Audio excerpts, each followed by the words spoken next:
Good evening, everybody, and a very warm welcome indeed to the second ever NGK SPARK PLUG Esports Championship live here in Munich. My name is Paul Jeffrey, and alongside me, I'm joined by the man, the myth, and the legend. It is Der Esports driver and reigning ADAC GT Teams champion, Leonard Kribner. How are you, sir? Thank you for the warm welcome, Paul. Probably the most excitement anybody has ever announced my name with. Yeah, I'm doing great. I hope you're doing really well too. And I can't wait for what's waiting for us. It's a 60-minute race on the Nürburgring Nordschleife, the final of the NGK Esports Cup. The most beautiful, the most difficult track in the world, the green hell. Everybody knows it. Everyone loves it. And yeah, I'm delighted. I can't wait. Yeah, we've got a great day of action ahead of us. But of course, a big challenge comes with some big prizes. So if you would be very kind as to bring that bit of board up there while I introduce from NGK himself, Andreas May. Andreas, welcome, and can you tell us all about these great prizes? Thank you very much for the great welcome. Yeah, the first prize are 2 VIP tickets for the 24-hour race at the Nürburgring, also including access to the lounge.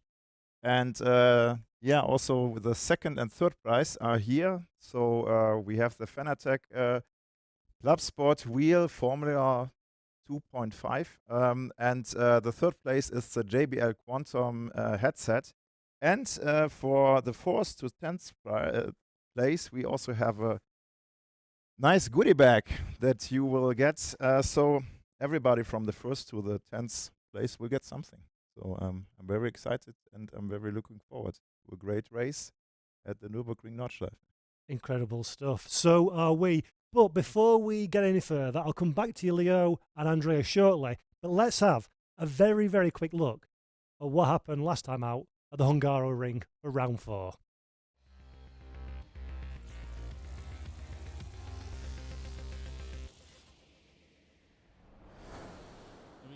We're just about to get ourselves racing here at the Hungaroring. The last chance qualifier here in the NGK SPARK PLUG's Esports Cup is about to get itself underway.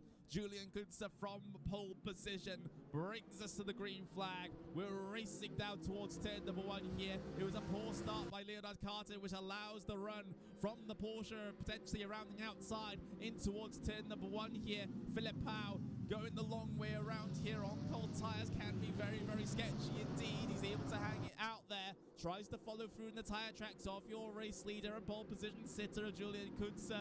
Kunze forced to actually go defensive in towards turn number 2 here as Carter decides to go on the charge. We've got ourselves a little bit of an instant towards the very back of the field. Multiple drivers involved in this one. Meanwhile, battle for reverse grid pole position is on. Luca Vertrick has been caught, and now Farkas is looking to try and go around the outside at the penultimate corner. Does he have the inside? Well, he's going to try and dive in on it anyway, in towards the final corner. Farkas really wanting desperately to gain that reverse grid pole position.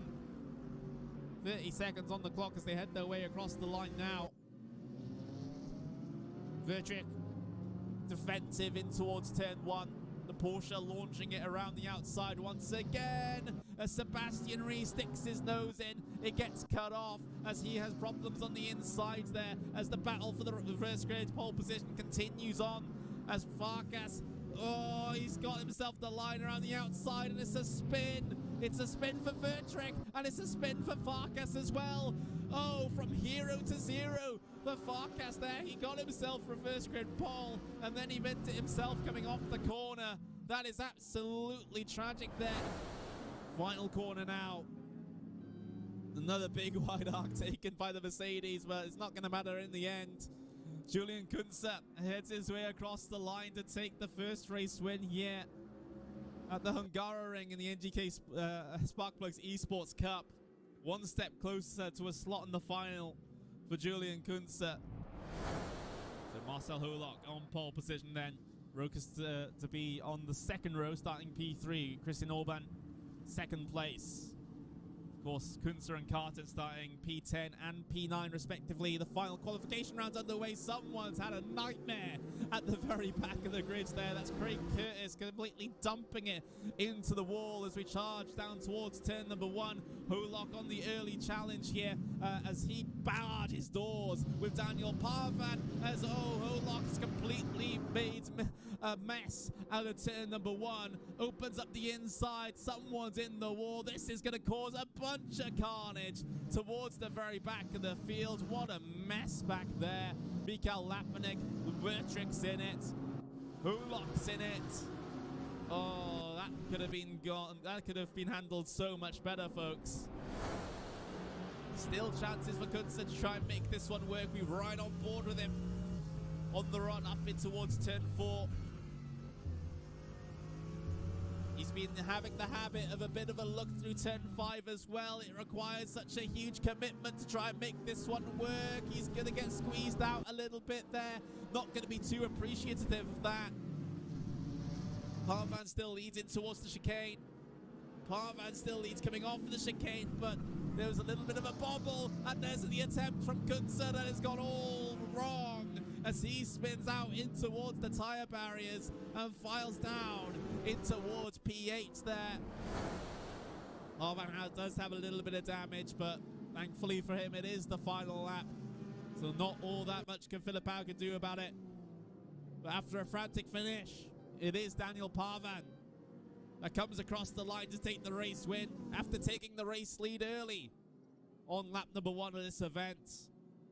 Parvan takes the win. Philippau in second place, and Kristin Orban will round out the top 3.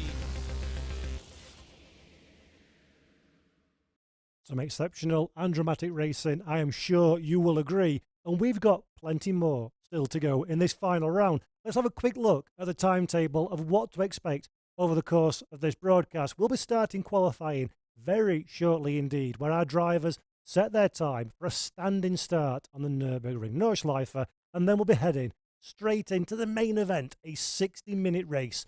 Winner takes all. And at the checkered flag, we'll have crowned our champions. And Leo, it's such a unique proposition, the Nordschleife, such a difficult race. What are these drivers going to be expecting over the course of the next 60 minutes of racing?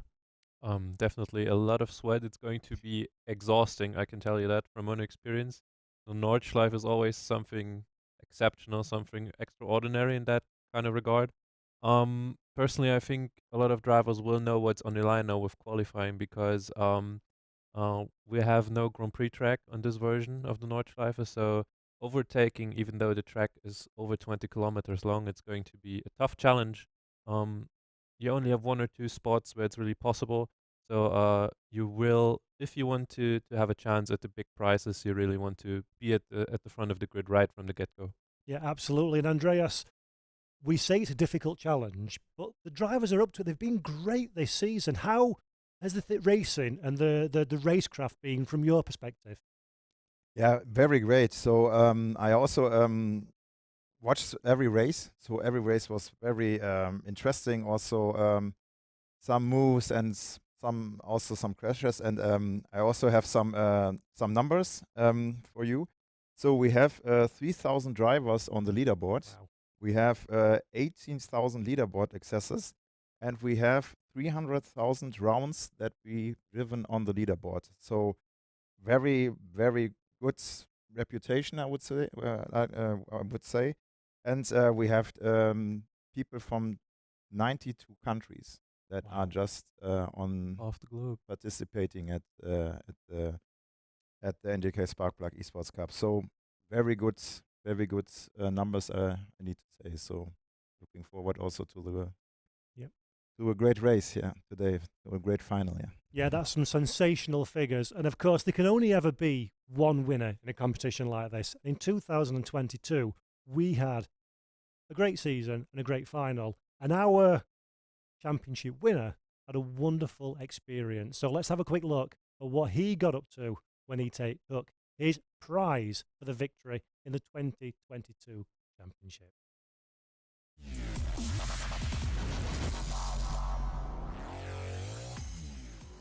Here we go then, for the final time down the Nürburgring. Does Latowski have the legs to get himself towards the end of this race? You can see the weaving already from Attila Dina. He's trying to break the slipstream. Now side by side for the championship win.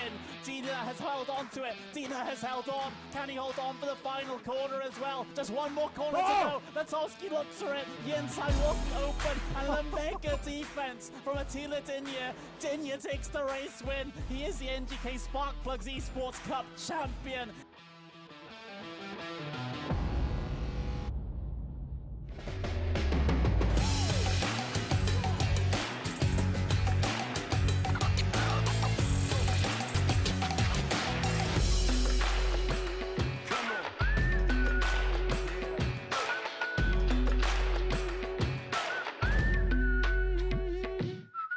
Ja, wir sind jetzt hier in der SX Lounge am Nürburgring und begrüßen hier Attila Dina, unseren E-Sports Cup Gewinner von NGK SPARK PLUG.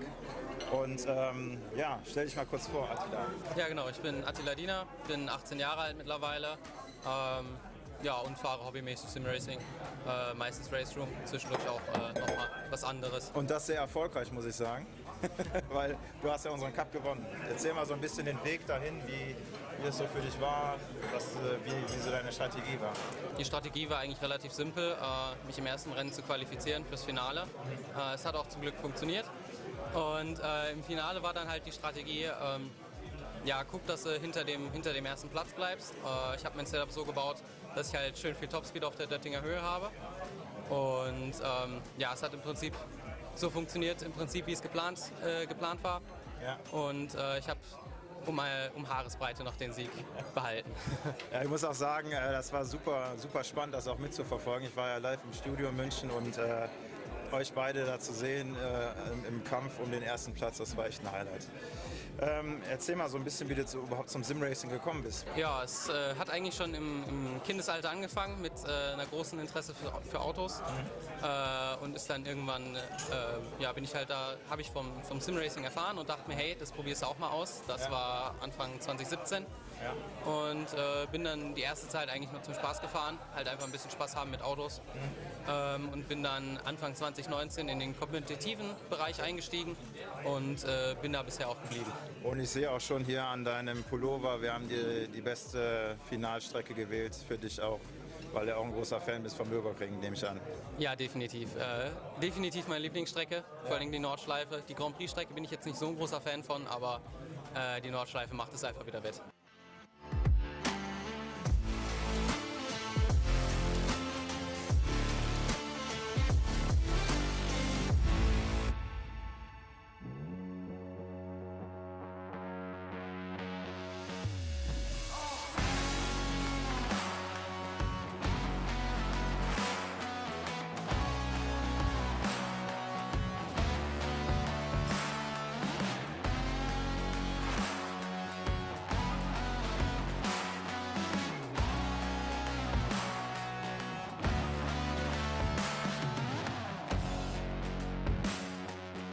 Wie ist jetzt so dein Resümee vom Tag? Hat es dir gefallen? Hat es dir Spaß gemacht?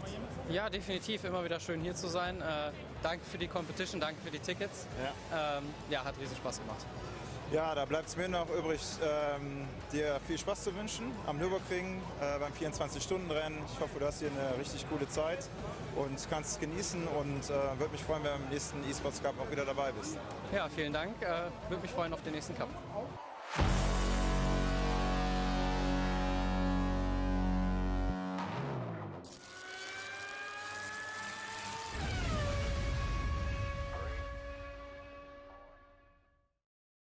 A very impressive young man. But of course, a new year ushers in a new cohort of drivers. So let's have a quick look at who will be on the grid for this final here in 2023. And Leo, you're an expert in the world of RaceRoom racing experience. One or two names that stand out there to you today? Yeah, obviously there's a lot of talent that's been here before last year.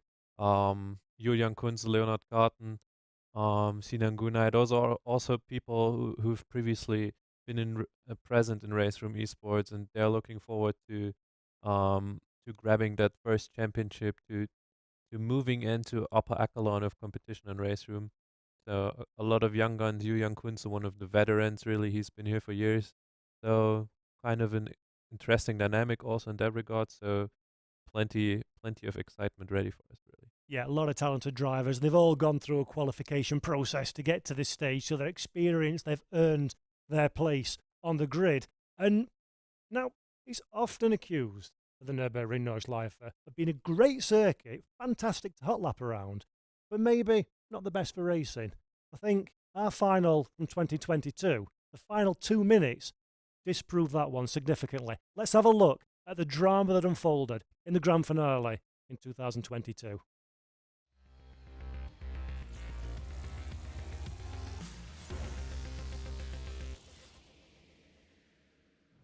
One of the best defensive drives I've ever seen in my sim racing career, if Dina is able to hold on to this. It's not going to be impossible by any means, but it requires something absolutely special, and it may even require a mistake from Latowski as well. Now I'm starting thinking, how can you really defend Latowski? I think for when there's really a move for Hungaroring, then think what happens first. You have this little left king, it doesn't matter. You have this right corner where you can really try to sneak to the inside. Then you have this right and left, so you want to stay on the left side. So is it really the move that you push your opponent Antonio Spucher to the outside, or is it now for the last lap the way that you let him sneak into the inside of Antonio Spucher and then get rid of him in the very last corner? I'm trying to keep my heart rate down at this point. This is absolutely fantastic between these two. This is what we dreamed of coming towards the end of this event, to have this fight between these two for the championship win at this point. We covered it in the pre-show. The driver that wins this race wins the championship. They win that experience to go to the Nordschleife for the 2022 Nürburgring 24 hours. And it's this is the top prize on the line. It's championship glory up for grabs here between Dina and Latowski. Very defensive lines from both drivers.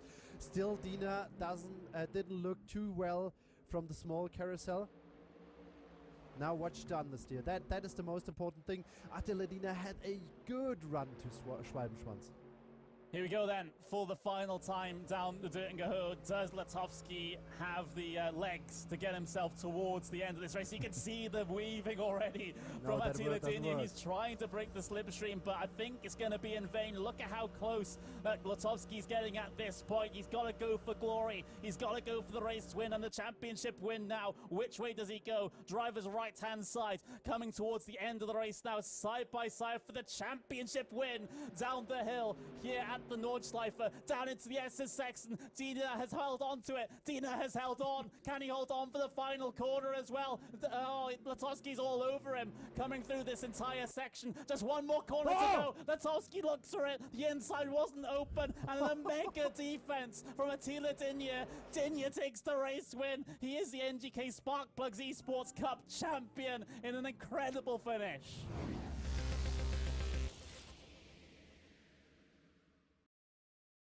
Gentlemen, to quote the late great Murray Walker, that was absolutely barnstorming in the final lap of the final race of 2022. And Leo, for our drivers going into this next race, you know all about what it's like to prepare for a big event.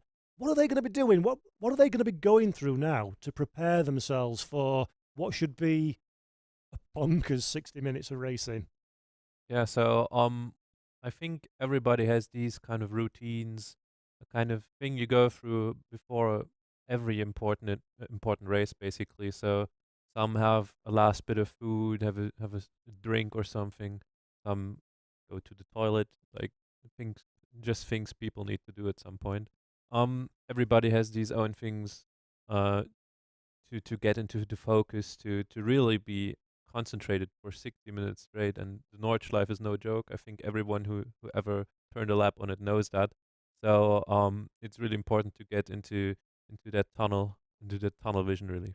Yeah, and Andreas, of course, you're maybe not quite as experienced of a sim racer as Leo here, but how fast are you in RaceRoom racing experience on this track in particular? Yeah, I have good time, really. So it's 7 minutes. So on the Grand Prix. of course. So I need to say it's we have our own race rack in our office, and I tried it sometime, and I need to say it's very hard to stay on the track and get a time, and not just going from left to right and just finishing a race. It's or a track. It's very hard, and to have a look at the list for, I don't know, place 500 something, I just won't get there, because it's just so hard, so much trainings. You need to be focused very hard, and yeah, as you said, Leo, it's for me, it's just like going there and just asking myself, how is it possible to drink something? And but if you get used to it, I think it's could be easier. Yeah.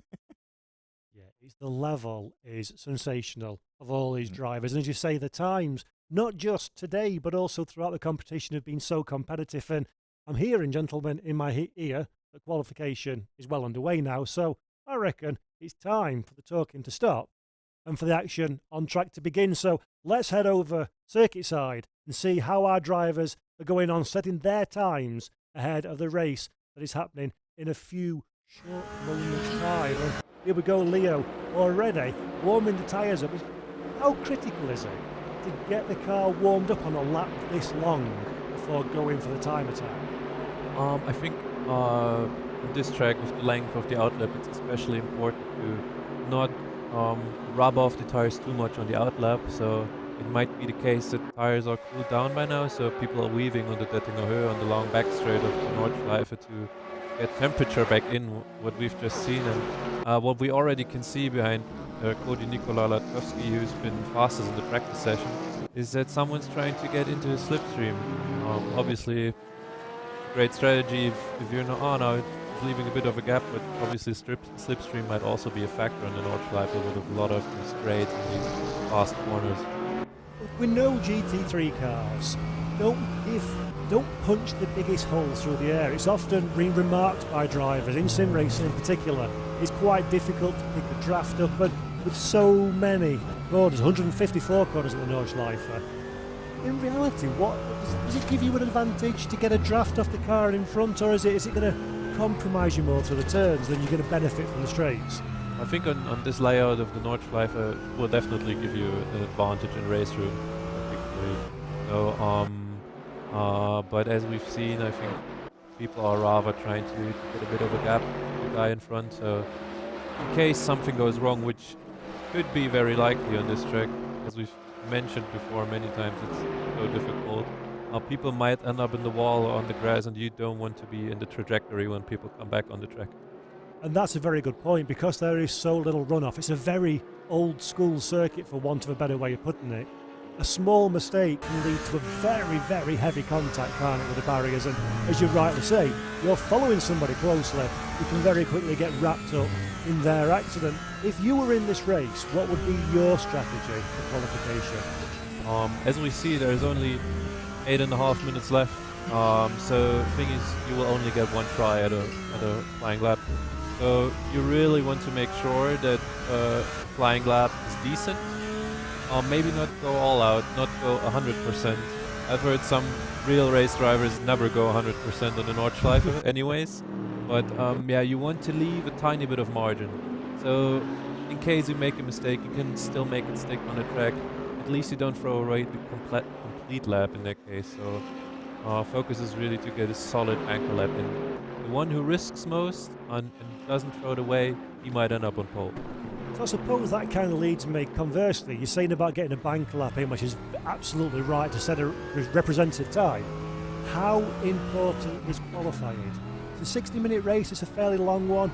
I'm going to look into my crystal ball, and I don't think I'm far wrong in saying this will be won by those who make the least mistakes, rather than maybe the outright quickest.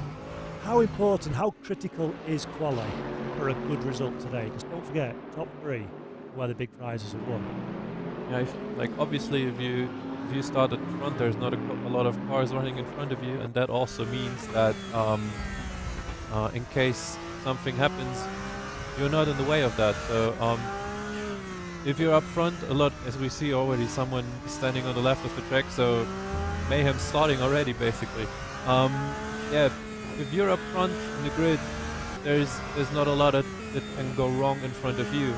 So you've got nothing to avoid, nothing to go around, and that's a big part of the race, definitely. And also, you need to keep in mind that there is no championship in place anymore. Who wins?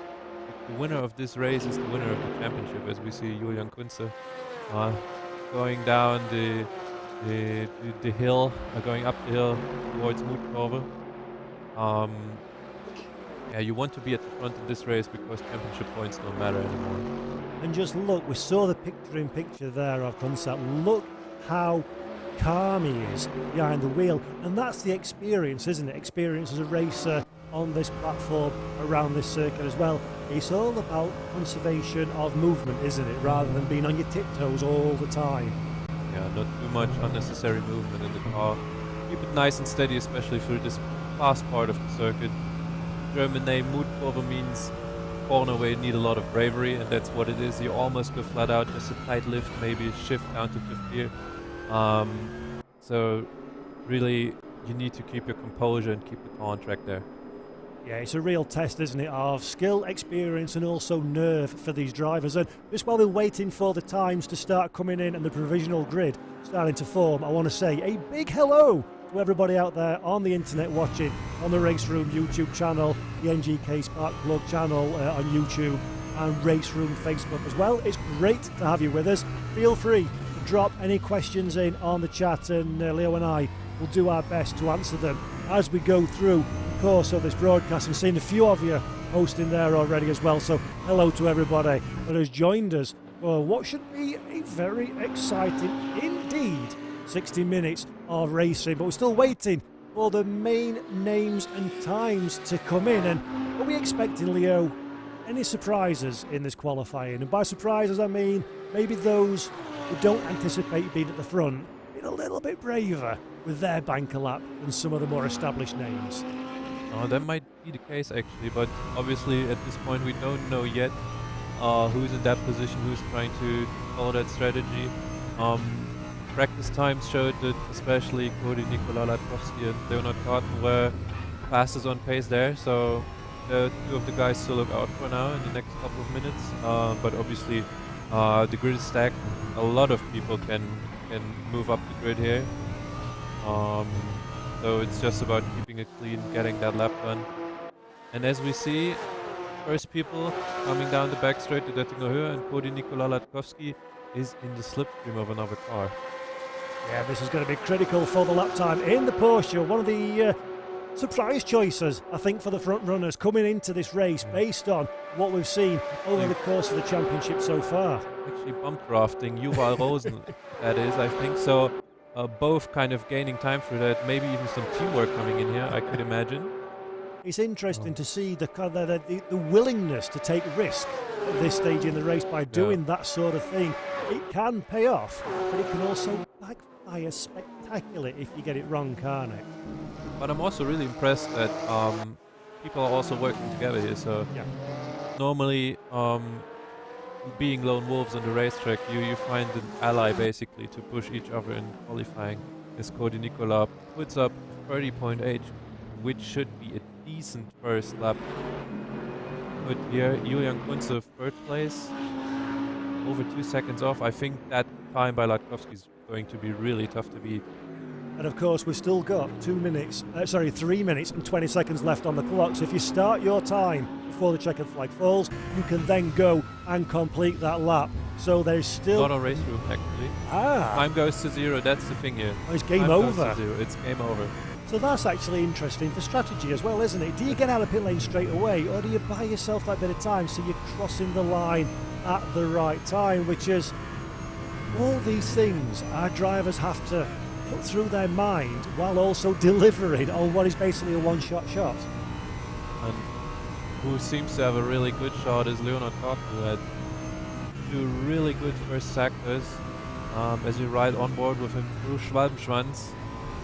Now it is the small carousel, people call it, coming up, going through the concrete banking, maybe even tucking into a tiny bit of slipstream of the car ahead, and now through Galgenkopf. Really important to keep the momentum going, to go close to the inside curb here and get maximum speed for the back straight to Döttinger Höhe. And that might actually be slipstream territory for Leonhard Karten, and definitely a time to watch now as he's moving towards the finish line. Yeah, that is perfect timing to catch the AMG Mercedes ahead of him for Kargan, so hopefully he'll stay out of the danger zone coming in to the next section of corners. But again, this is how much of that is planning, how much of that is luck of the draw to meet your rival at that point of the racetrack? I'm not too sure. I mean, you know roundabout what kind of pace your opponents have, but at that point it's hard to calculate how far up his rear you will be going down to Döttinger Höhe, and that worked out perfectly for Karten. Lukas Wollering, that was that who moved aside kind of. Karten got past, going through the last corner, and now we'll see where he crosses the line. And it's second place. 31.470, so not quite enough to get on terms with Cody Nikolai Latowski. Currently, our provisional pole sitter, Colin Blankenberg, is in third position at 32.677, exactly the same time as P4 at this moment in time. So it's close at the front of the field. How crazy is that? We have a 6.5 minute lap and people put in the exact same lap time. That's incredible racing here. And that just shows that these drivers, regardless of the mark of car that they're racing with, regardless of any of the outside factors, are getting the absolute most out of these cars, aren't they, in terms of lap time? As Christian Orban, I think he won't be able to finish the lap. He's in the Landsgarten territory now, so the little jump here, dipping into double right-hander, but he's too far away from the finish line. I think he's also the last car on track, so we can call it a day for qualifying. As we see our results, Cody Nikolai Latowski taking pole at the Nordschleife for the final. Fantastic stuff, starting from the very best position possible, heading into the 60-minute race. And we've spoken already about how valuable is it for qualifying. It's valuable not to throw the car off the circuit and compromise your event before it even starts. But pole position's where you want to be. You want to be dictating the pace, don't you? Exactly, especially on this track, where you won't see a lot of overtakes. It's probably going to be the case of one big train flying through the track, and then towards the end of the race it's going to boil down. Yeah, really good stuff. Andreas, qualifying, bit of a breathless affair. Plenty of drivers driving big laps there. Again, from your point of view, as somebody who's maybe not necessarily an experienced sim racer yourself, what kind of impression do you get from these drivers pushing these cars to the absolute limit, moments away from potential disaster? Yeah. For me, it was just like also thinking about the strategy, what we see at Cody with the driving behind Bump and draft, yeah. bump draft. Yeah, thanks. Yeah, for Cody, yeah, I would say a little bit as expected that he is under the top three, but now he's the leader. He will start on pole, but also from Leonhard Karten and Julian Kunze, very performing quite well, and yeah, I'm really looking forward. And this close that they are at the timing for the qualifying, it seems to be a very great and very impressive race. I'm looking forward to it. Yeah. You kind of touched on a really interesting point there, Andreas, about the bump drafting. And we spoke, didn't we, in the live about the potential to gain an advantage from slipstream. Pole position is the front of the track, clear track in front of you. Is that actually a disadvantage in this opening lap? Because you're vulnerable then to the rest of the field slipstreaming and potentially putting you under pressure as the race goes green. It might be actually, but I personally think also how we saw the race last year play out. It's going to be all about positioning yourself for that final lap, for the final 10 minutes of Nordschleife action.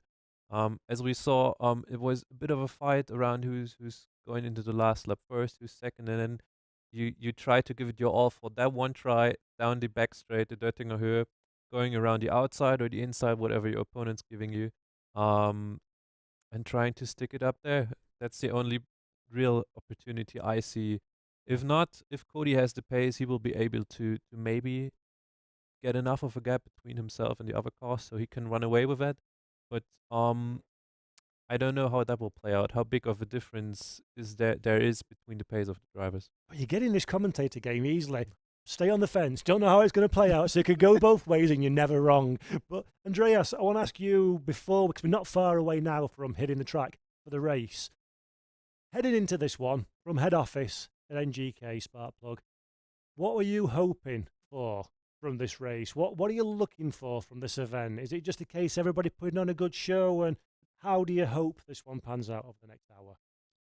Yeah, I think, as I said, we are basically, as I'm responsible also for the EMEA region, we are basically looking that most of the regions and a lot of people from all the countries are participating. But as we said, coming to the final, it's the Nürburgring Nordschleife, and we are looking forward to have a really great race, and so many people participating, and also from many countries. And really looking forward to the race and to a great experience also.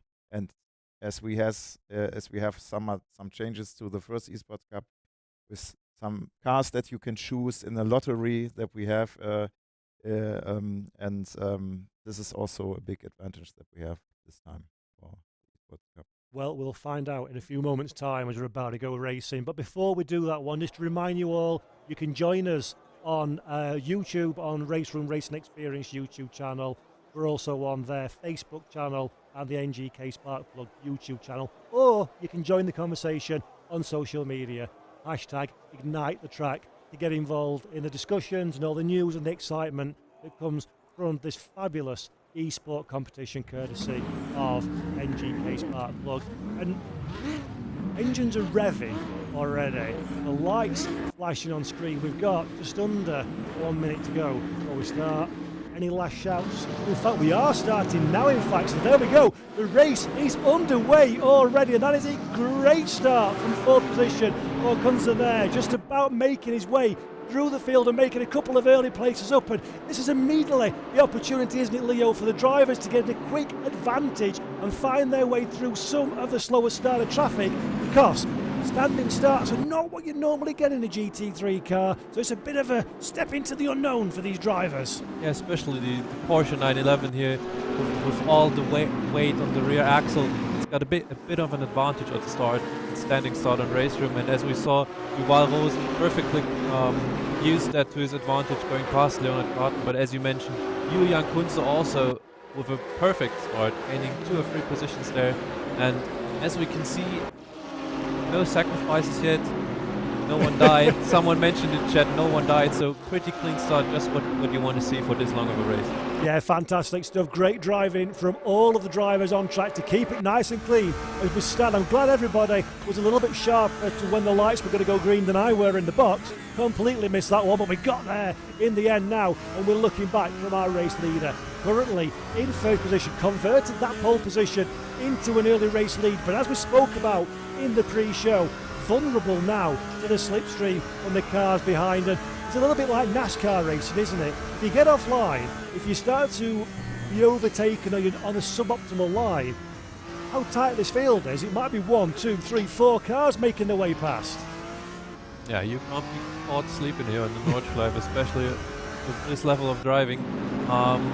What just caught my eye is that Colin Blankenburg, who really put on a great performance in qualifying, someone who really surprised me with a 3rd position there, ended up in P6. He was the car kind of struggling off the line there, so that's probably the biggest loser for now, at least for the starting phase of the race now.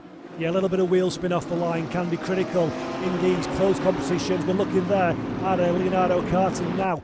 3rd position at this moment in time in the Audi. The Audi's proven to be a quick car over the course of this competition. It'll be interesting to see how that stacks up against the 2 race-leading Porsches ahead. And of course, Julian Kunze in the AMG Mercedes holding on to 4th position as well. So as you were coming through the first section of this beautiful Nürburgring Nordschleife lap, we're riding on board with the Audi of 5th position man at this moment in time. And where's the next opportunity, Leo, barring mistakes, to have a realistic shot at taking an overtake at this stage?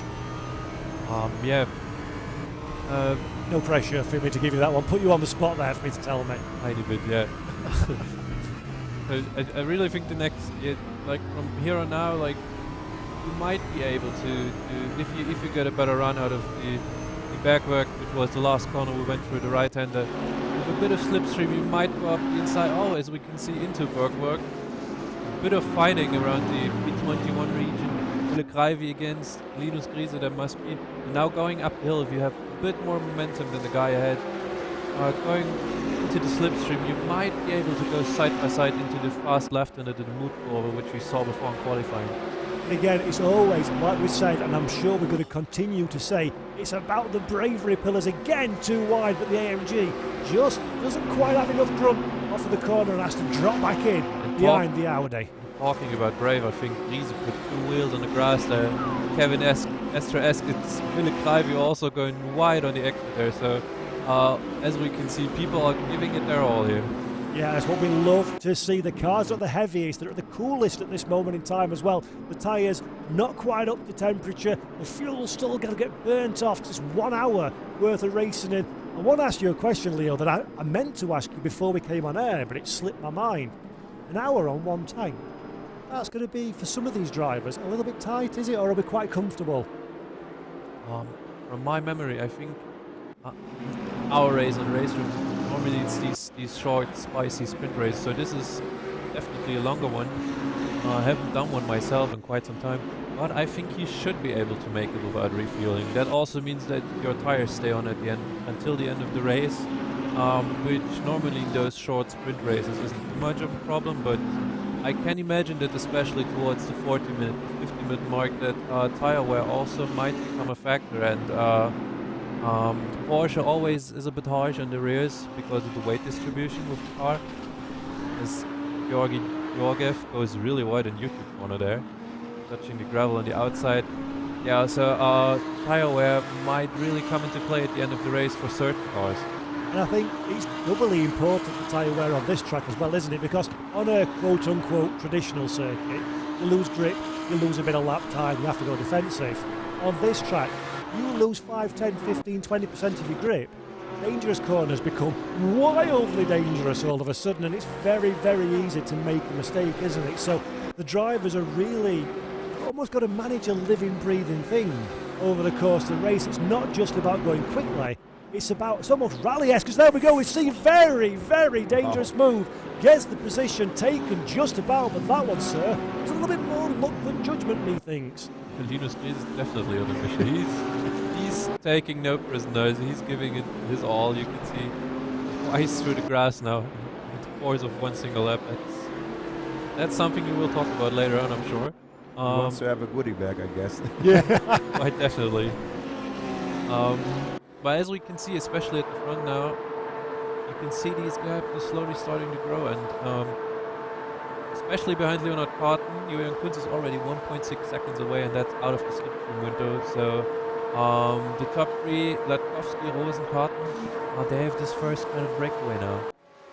Yeah, Latkovsky was under a little bit of pressure there from the slipstream, but luckily had just enough of an advantage over Rosen behind. But again, that's that slipstream we've spoken about. If you're Latkovsky at the front of the field, you're going to be feeling that pressure quite heavily now, aren't you? And it's difficult, I would imagine, as a driver, not to start defending a little bit too hard or defending where it's not necessary. And the more you defend, the slower you go. The slower you go, the more of the field is snapping at your heels.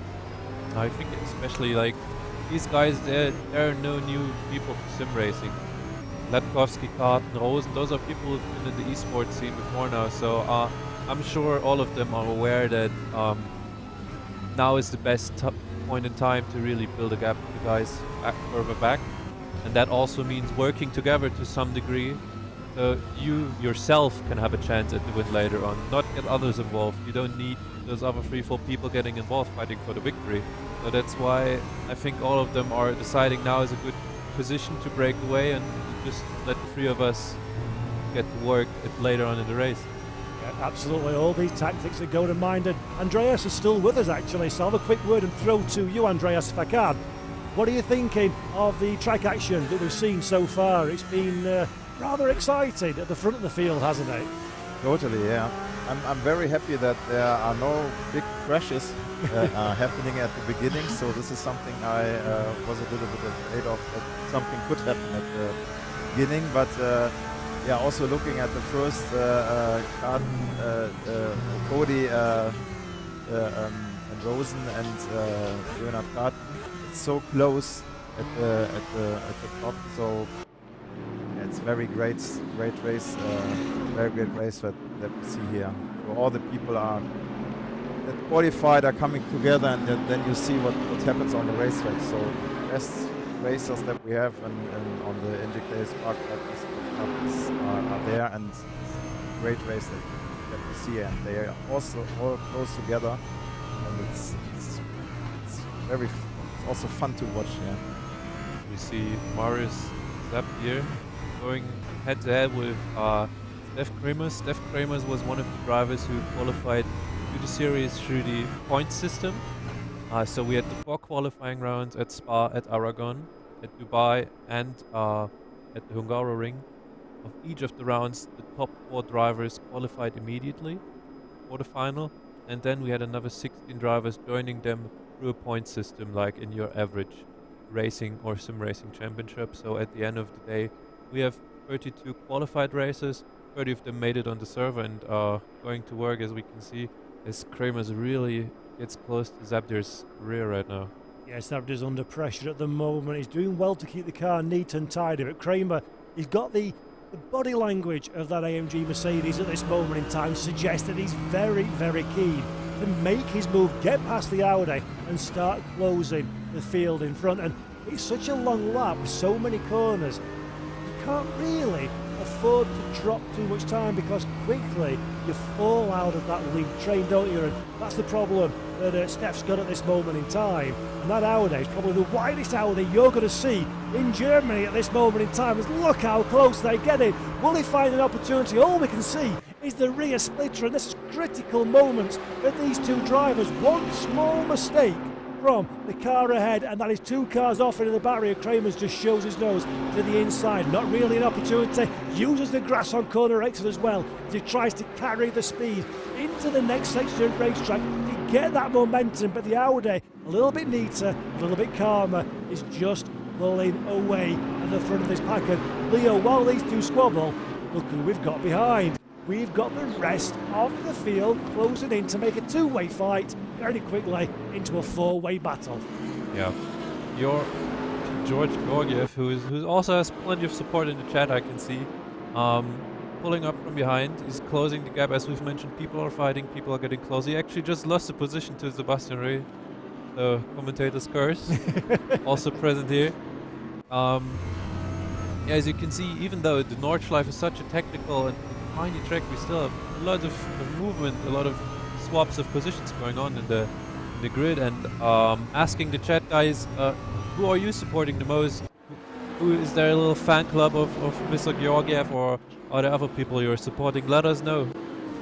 Yeah, it'd be great to hear from everybody in the chat, so please do let us know. As we're looking now, this is 15th position, so there's racing, there's little pockets of drivers all over the circuit, isn't there? They're squabbling for position, but it's almost like a high-speed game of chess, isn't it? It's not a tradition. I've said this before, but it really does bear repeating. It's not a traditional racetrack. You've got to pick your battles, and you've got to pick your moments, haven't you? And be confident in a move when you make it. Otherwise, hello barriers for you. Yeah, and I think Colin Blancbour's car, as you can see at the front, yeah, right there, the hood is a bit squabbled up, you could say. I think he's had a bit of contact with the walls. Starting from 3rd position, that's definitely not the way he wanted the race to go. I think it's like he's in a really tough spot now, because after such an incident, the race is still long. There's still a lot of racing to do, and you can still work your way up the field with the pace he has shown until now. But mentally, after such a crash, or after like a short period of disappointment in a race, you really need to get back in there, get back into focus, as Lloyd struggles out of the small carousel, covers the inside line, and now they go on the back straight side by side, almost. Blankenberg maybe carrying a little bit of damage, but it doesn't seem to be holding him up at this stage, as that Mercedes looks very mobile behind the back of the Porsche, looking one way and then the other. Now the big grunt and go power of the AMG Mercedes and some slipstream for good measure is also helping out. But now this is back into our position, our fight for positions 1 and 2. So Rosen still, as you were, but following in the wheel tracks of race leader Lukowski just in front of us. And this is a very, very critical moment now, because the longer that you follow the car in front, the more that you're using up your tyres, the more that you're putting pressure on your car as well. So it's a double whammy, isn't it? You want to find a way past, but you don't want to take too much out of the car at this stage. And Andreas, question for you. In this position, how would you play that if you were in second position? Do you hold on and see if an opportunity presents itself, or do you go for it? You know what I'm thinking is that maybe that Rosen has the same strategy maybe as Attila Dinner, because he told me that his strategy is to follow the first and then try to win the race. But for me, it's also driving this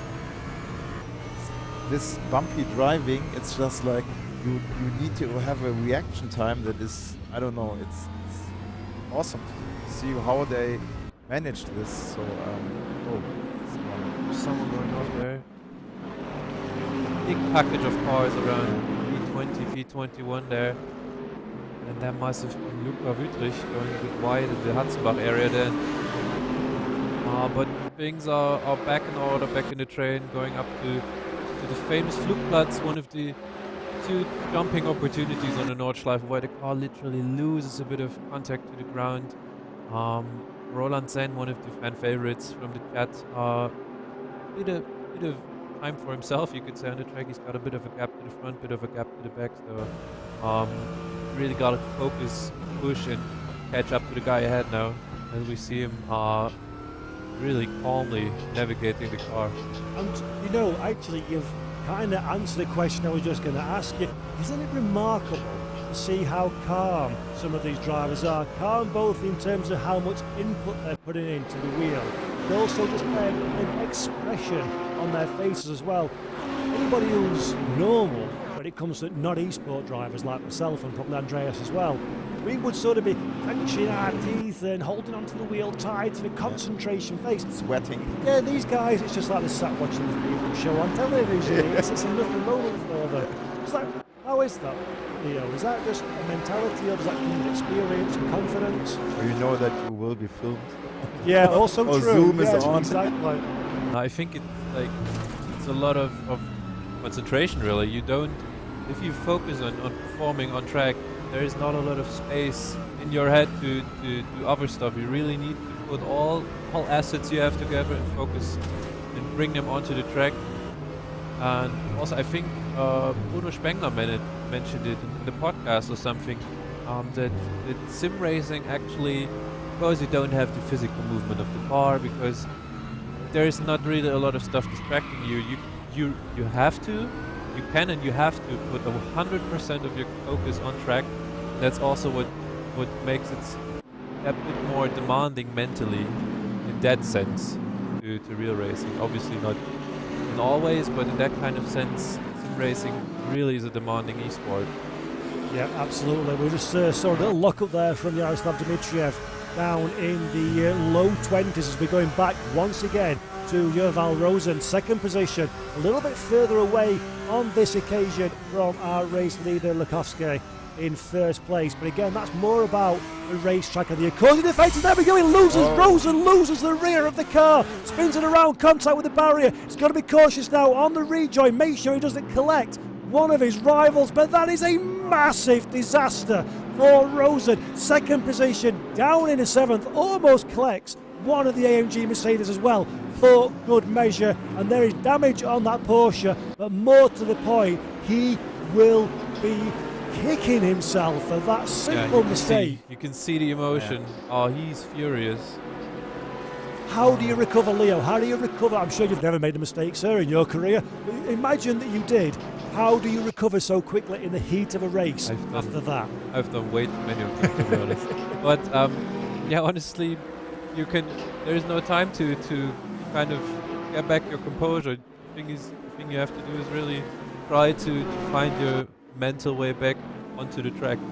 If not, if that thought of you spinning there keeps being in your head, you have a problem for the next couple of minutes. 41 is still left. But the interesting dynamic that I just wanted to mention before Yuval spun is I was checking the delta times on our screen here, and I saw that Yves Nicola at front was losing a bit of time now, because Leonard Carton, who was over a second away from Yuval Rose before, he was catching up until that corner. So either the Audi is a bit stronger in the first part of the track, or Porsche, or in that case Cody, might not be the car, might be a setup issue, starting to struggle a bit. So that's also a point we have to keep an eye on, that kind of the dynamic of the race changes with car balance and stuff developing over the time of the race. You're talking about setup and car balance, touches on a good point. For this grand final, setups are open for these drivers, aren't they? So Exactly. what does that mean? What can you change? How will that impact what goes on in the terms of the balance and the life of the car? Like similar to a lot of other sims and to real life, you can change a lot of stuff on the suspension, so dampers, springs, ARBs. Adding to that, obviously aerodynamics, the rear wing, which is a big topic down here in the back straight. Ride height, for example, is also affected, differential, traction control settings. So overall, on this track, I would prefer a package that's really performing well, as Yuval is making up some ground, going back into 6th position. I would really prefer a package that's really performing well on the fast parts of the track, especially because your only overtaking opportunity will be in the Oettinger Höhe, and some of the smaller overtaking opportunities in case the opponent makes a mistake. Those are also high-speed sectors, so you really want to be on the fast side, top-end speed, that's where you want to be. You can kind of cope with the loss of traction in the slower parts of the circuit. And would you be thinking, in terms of your setup, about keeping the car alive over the course of the stint? Do you want to take all the goodness from it at the beginning of the stint, or do you want it to be stronger towards the end? How would you play that one, without giving too many secrets away, of course? I think that you actually try to have a balance. I mean, as we see, you can try to run away at the start of the race, but at the same time, people might catch up at the end of the race. Then, if your car goes down, as we see, 22 going for a bit of a fight there. Yeah, so I think a balanced approach is always the best thing. So you don't have this major drop towards the end of the race, or you lose a lot of ground at the start of the race, lose track position. You don't want to do that as well. You want to be in the mix all the race and put it together in the last couple of laps.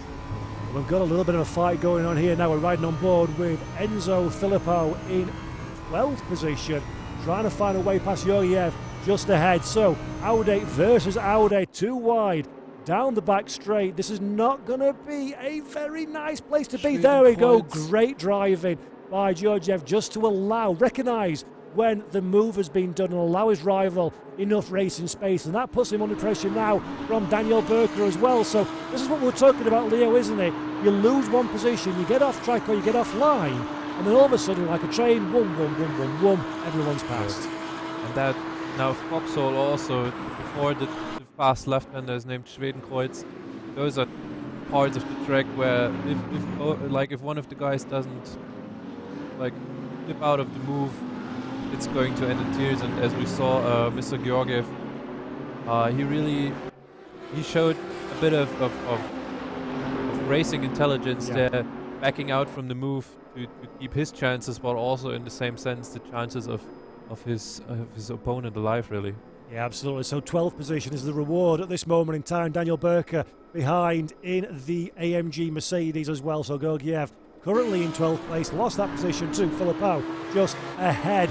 Can he find a little bit of lap time in the locker and close back up again to the Audi ahead of him, or will he get swallowed up with this nice little fight? And just at the back, you can see touching the grass there is Colin Blankenberg, down in 14th position, carrying that damage, started at the head of the field. So Blankenberg recovering, but not quite enough at this moment in time to get himself back into that top 10 position, and with it, an NGK goodie bag for his participation as well. So work still to do for these 3 cars, and this has got it's got all the hallmarks, hasn't it, as a fight that's going to continue on and on, just like this one a little bit further down. Running order, 25th position, Yaroslav Dmitriev, who we're looking at on board. Oh no, in fact, it's Peter Daniel who we're looking on board now, the Czech driver. And like a bit of a theme coming into this race, it's like the gaps at the front are a bit spreading out now, and as we can see around this P10, P15, P20, P26, there's still a lot of action going on. People are still packed, and that's also maybe a thing because there's a bit of a pace difference. Someone in the front is backing up the rest of the pack, and then people are trying to get past. People get stuck in a bit of a traffic jam. As we can see, there's 8 cars in one shot here in the Nordschleife, which is something you do not see too often in GT races. Absolutely. So Daniel now looking to the outside, down in 26th place, doesn't quite have enough room to get that one done. We're back with Colin Blankenberg, and actually he has got past Georgiev. So what happened there, we didn't see on the screen, but Blankenberg was in 14th position, now moves himself up into P13. So the charge continues to recover from that early bit of drama that we noted at the beginning of the race. And next man up the road is Daniel Berker, the Austrian driver, in 12th position. So Blankenberg still has a little bit of time left on his hands, not quite the halfway mark. And Andreas, we've had 25 minutes just under of racing so far. Meeting your expectations, sir, for a grand finale? Absolutely. I'm just checking on Rosen, and he's now on 5th place. I think he was on 7th place, but he's fighting his way back. Something that I really like to watch. And I think Cody is at the top, and he's, as you said at the beginning, Leo, he's just making a little bit distance between him and the 2nd place, and he's trying to get him more distance done, and he's really good on the track. And but as we said at the beginning, if you need to go to your absolutely limit, but if you overtake as Rosen did, sometimes it happens, then you slip away, and then some places are gone. And but it's absolutely meet my expectations for the grand final, in the Nordschleife. Now that you mentioned the gap between Latkovsky and Karten, because I was checking the timing screens here the last couple of seconds, I think that Karten had a bit of a mistake or something in his last lap. The lap before was a 35.0, and now he's got Julian Kunze right up his back, was over a second slower the lap before. So I'm sure that there was something that happened, and also that top speed difference seems a bit over the top. I don't know, maybe has damaged his car or something? It's all too easy for Kunze down the straight, even with the slipstream, wasn't it? So Karten, maybe in a little bit of trouble at this stage in the race, was in the fight for the race victory, now drops himself down to 3rd position. We'll keep our eye on that one as it unfolds to see if Julian Kunze manages to pull away, or if Karten can get back in contention. But that's a frustration, isn't it, the Audi driver? Let's see what the timing sheet says now that the cross start finish. Martin seems to have had an invalid lap, which means he was off track at some part, which would make sense with him losing that much time. But also because you mentioned Colin Blankenberg making that good recovery this lap. The lap before he was over 2 seconds quicker than Georgiev and Berka, so he's on a mission right now. His pace hasn't suffered, and racing action is also not suffering here around P20. They're going 3 wide into Tiergarten. That's just like getting a handful of stones and throwing them in water. They're just everywhere, aren't they? That must be so incredibly difficult for a driver to keep an eye on where all your rivals are on the racetrack, while making sure you don't go bouncing into some walls as well. And at this moment in time, the Mercedes holds on at the front of the field in 20th position. But these guys need to temper this enthusiasm, I think, Leo, at this moment in time, because this has got Tiri Cray written all over it. Almost lost the reader. But what I think is incredible, like, even though this is the Nordschleife and no margin for error, there is no barely any, like, we haven't seen any crashes on screen so far. I don't want to curse it. I hope commentators curse, fingers crossed, but it's been a really clean race so far. That's what's really popping into my eye here. I was thinking about how many times if I were in the race, I will be overtaken. Mario's up here Oh. off the track, and that's a high-speed part, so as we can see, the rear wing is a bit damaged, you could say. Let's hope That's he a can. very bent car, isn't it? Let's hope he can get back up the pace, but the rear wing definitely doesn't. Oh yeah, the rear is really loose, so probably loss of downforce there, and he will be struggling to keep the car on track here and maybe get a repair stop in. Yeah, that's a real shame for Marius there, who was running in contention for a top 10 position, shall we say. But obviously a mistake somewhere around the lap has led to hard contact with something that is immovable, and sadly the Audi is the car that paid the price. So hopefully, as you say, he can use these next few corners just to understand where the car is currently, how safe or not it is to continue without making a repair. But sadly, in terms of the important positions, whoa, we lose the rear end there. Something's very unbalanced at the back of the car, and very lucky in fact not to collect any of the remaining field. Yeah, he gets off the track. Yeah, as we've mentioned, the rear wing was probably extremely damaged, and that's why his rear was so loose coming out of Arenberg going down Foxhole. So probably that was also the issue here into Metzgersfeld. As we can see, Leonard Carton is not backing off of the rear of Julian Kunze. He's sticking to the rear end of the AMG Mercedes.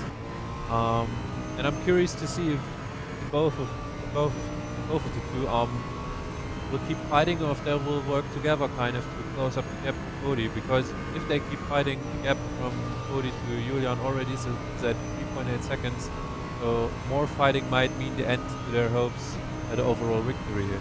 Yeah, that's a substantial gap to try and overcome, but it's reassuring to see that Carton, whatever the dramas were the lap previous, seem to have gone away now, and that Audi is very firmly back on pace once again. Julian comes just ahead, so that's a fight that's going to keep charging on, but 3.7 seconds is still the gap, and that is a big ask if you're racing, as you say, solo. But if they can work together, do a little bit of bump drafting, share the slipstream over these long straights here of the Nürburgring Nordschleife, and there is a chance within the course of the next 29.5 minutes they can get back in contention. But you're a race driver, Leo. You don't work together, you see a position, you go take it, don't you? Normally, but if there's a chance to work together to get a chance at the position ahead, especially if it's the overall victory. We've got a weekend at the Nürburgring Nordschleife, a 24-hour race on the line here, so I wouldn't mind working together with someone to at least have a shot at that on track.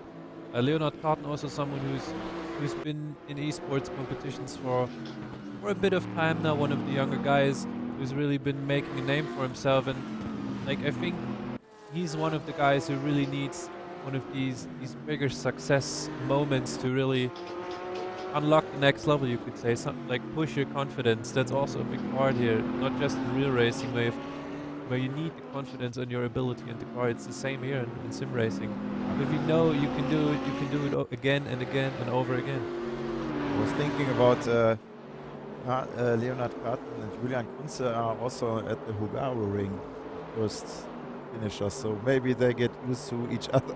A little bit of know experience. what the other one, what they can expect from the other one. Yeah. That's actually a fact. Like over time, if you race the same competitors over and over again, you kind of know what to expect from them. You know, is he like more of a reserve driver who takes his chances if they are there, or is it someone who will use the baseball bat and bash open the door if there is one? So you kind of get to know the people who are around on track if you race them regularly. As we look further back in the field at Rokus DB, who's defending P20 into the Brinchen area right now. That's actually Petter Daniel that we see in 21st place. Just gets the job done, steals up the inside. A little bit of grass for good measure as well. The gardener here at the Nordschleife will not be too keen to see slick tyres running over the grass, but it did the job very nicely indeed. Thank you very much for Petter Daniel up into 20th position. And now, once again, Leonard Carton in the Audi, not struggling for straight line speed anymore, but doesn't have The legs on the big grunt and go AMG Mercedes in front, even with a slipstream. That Audi just missing those last couple of miles per hour in order to get alongside. So this is really difficult now. If you are Leonard Carton in third position, you can't rely on the draft past on the straights. You're going to have to get this one done in the twisties, and that is a whole bunch of extra risk that you've got to throw on the table, isn't it? Yeah, and I'm wondering right now if, as we see, Georgiev once again, he's really been in the middle of the action today. I wonder if he's still struggling with the rear wing. I hope he can keep the car on track now, but it looks like he's behind Kilian Kruid. Göttinger Höhe, but also doesn't seem to make the pass into the Tiergarten Hohenrhein chicane area. Moves out of the slipstream, but no chance really. I'm wondering if Carton really was lifting a bit to stay behind Kunze, or if that was his maximum top speed. Because if that was his maximum top speed, he's in big trouble now.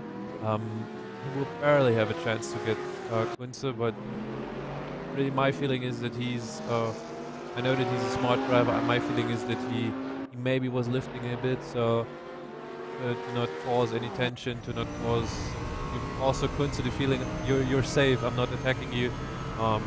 We're staying behind on purpose.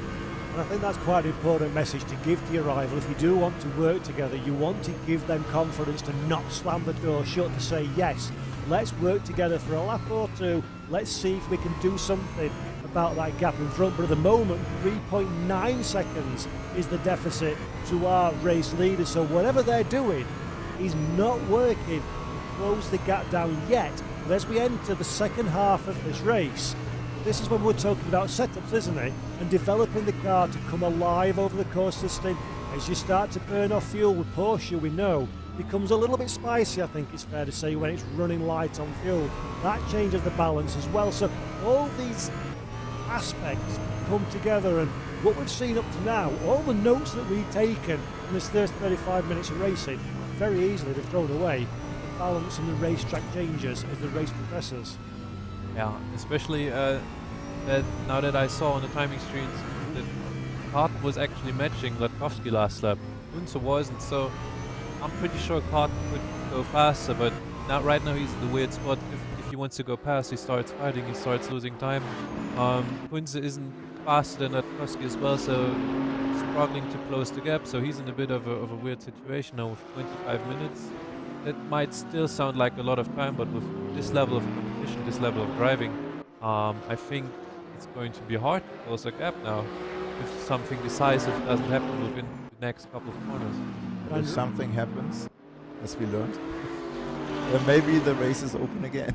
Something might always happen. Yeah. And that's exactly what I was going to say to you. We've already seen it at the front of the field, Andreas, haven't we? That one small mistake, even on your own, even under no attack from those around you, can very quickly make a good position to a very, very poor position. So although Latkowski has a comfortable lead, one snatch of a break from too deep, one attack of a curb too hard, one ever so slightly enthusiastic press of the loud pedal, you could be talking to Armco Barrier very quickly indeed, can't you? Yeah. Someone who is really eager to not make a mistake now is Sinan Gunay.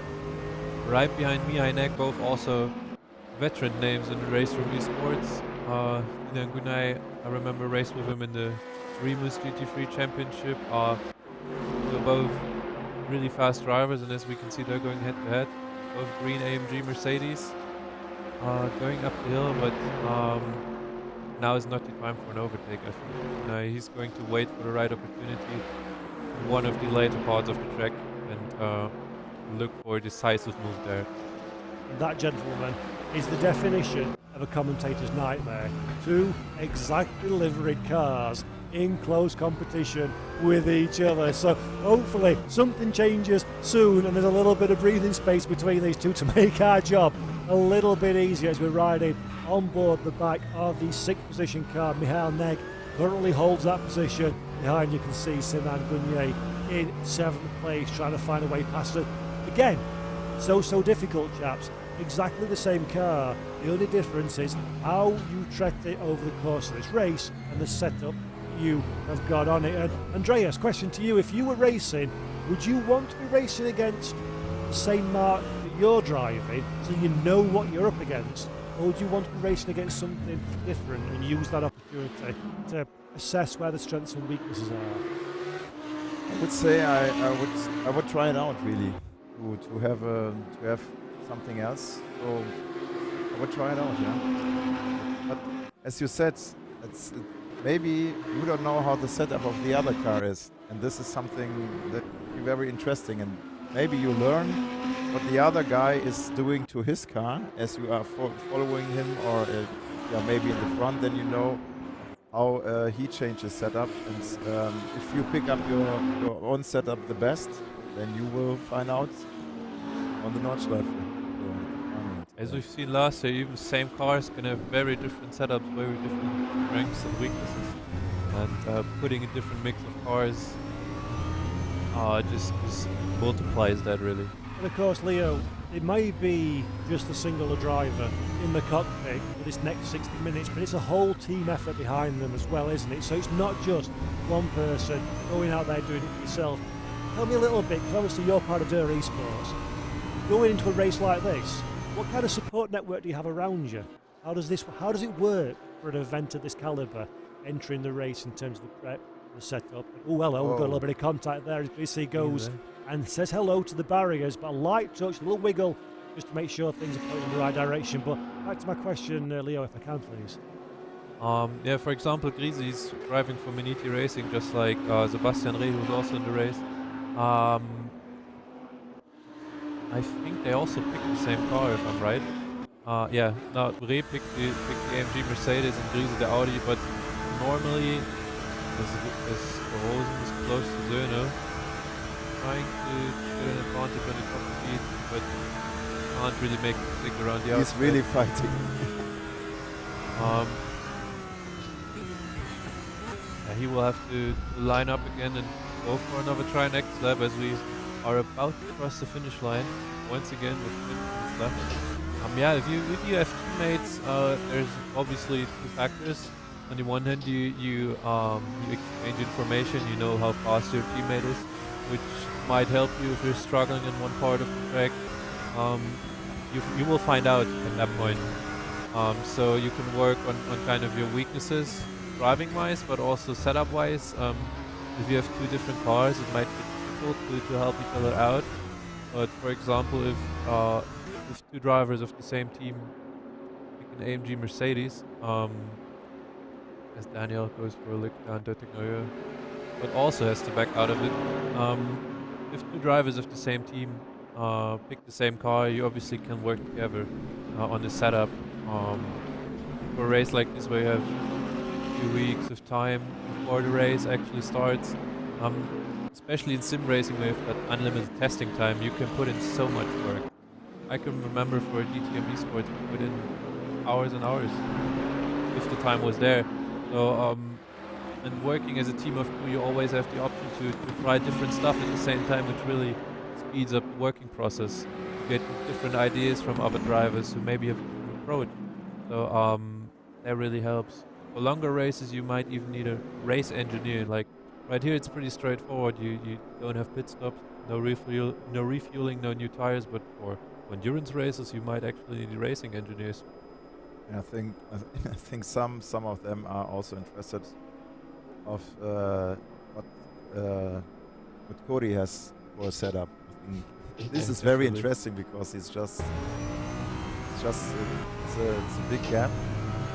It's just going ahead and just being at the top.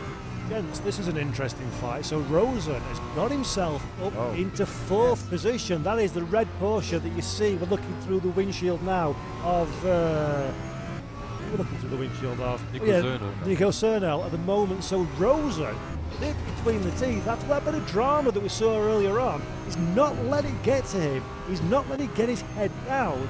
He's absolutely on fire. So really, really good performance, making up for that mistake for Yuval Rosen at this moment in time. And does he have enough? 16 seconds he needs to find. So really, the podium is completely out of the picture unless mitigating circumstances come in, but this will be good for his confidence. This will be good for his head, won't it, to know that he can recover. And let's not forget, this is a one-off race for prizes today. Make no mistake, esports people are watching this race, and you must perform because opportunities will come if you keep putting in these good performances, won't they? Definitely, you always want to present yourself on the best side. And I think Yuval, even though the gap to the front is now at 17 seconds with quite the margin with 17 minutes left, going to be tough for him to close that gap, but also slicing through the field like he just did, that's a really good feeling. That's really pushing your confidence. You know, I think you came back on track in P10, P9. You know, you just literally went 1 or 2 seconds faster a lap than 4 or 5 drivers, and that's something that's really pushing your mentality. Let's take nothing away from Nico Cernel either. He is driving very, very well. Finished third in the third round of the championships. He got himself his automatic qualification here to this grand finale, and not associated with the team, so racing for himself in this event. It's a very respectable, very strong performance, as we're looking once again at Petter Daniel in 18th position. So Petter's making his way up through the field as well. He was 20th, I believe, the last time we checked in with the AMG Mercedes driver. Next up the list is this man, Luke Wiertrich, currently in 17th place, but under all the pressure in the world. Can he hold on for the next 15 minutes and 47 seconds? I think that Mercedes has got a thing or two to say about that. And the two of them, they have quite some space to the front, about 20 seconds until Georgi Georgiev, and 6 to 7 seconds behind Rokas to be. So they have all the time and space in the world to find out who's the faster and the better of the two.